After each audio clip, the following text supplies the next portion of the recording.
1971 সালে দীর্ঘ 9 মাস রক্তক্ষয়ী যুদ্ধের পর আমরা পেয়েছি লাল সবুজের পতাকা। দেশকে বাঁচাতে জীবন বাজি রেখে যারা অস্ত্র হাতে তুলে নিয়েছিলেন তাদের প্রতি সর্বদা বিনম্র শ্রদ্ধা। সেদিন জামালপুরের বক্সিগঞ্জ উপজেলায় ধানুয়া কামালপুর কোঅপারেটিভ উচ্চ বিদ্যালয়ের ৬৬ জন শিক্ষার্থী অংশ নিয়েছিলেন মহান মুক্তিযুদ্ধে। পাকিস্তানি হানাদার বাহিনীর সঙ্গে বিভিন্ন সম্মুখ যুদ্ধে তারা বীরের মতো লড়াই করেছেন। বীরত্বপূর্ণ অবদানের জন্য বীর প্রতীক খেতাব পেয়েছেন ওই স্কুলের প্রাক্তন ছাত্র বশির আহমেদ, নুর ইসলাম ও মতিউর রহমান। জানা যায় জামালপুর জেলার সর্ব উত্তরে ভারতীয় সীমান্তবর্তী বক্সিগঞ্জ উপজেলার ধানুয়া কামালপুর।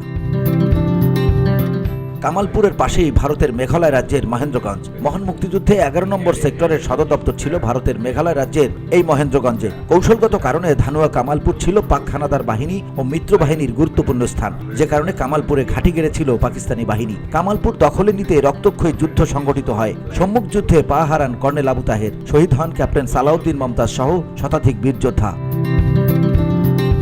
একসময় অবস্থা বেগতিক দেখে 4 ডিসেম্বর আত্মসমর্পণ করতে বাধ্য হয় পাকিস্তানি বাহিনী। মুক্ত হয় ধানুয়া কামালপুর। কামালপুরে এমন বীরত্বপূর্ণ অবদানের জন্য রাষ্ট্রীয়ভাবে বীর বিক্রম, বীর উত্তম ও বীর প্রতীক খেতাব পান মোট 29 জন বীর মুক্তিযোদ্ধা।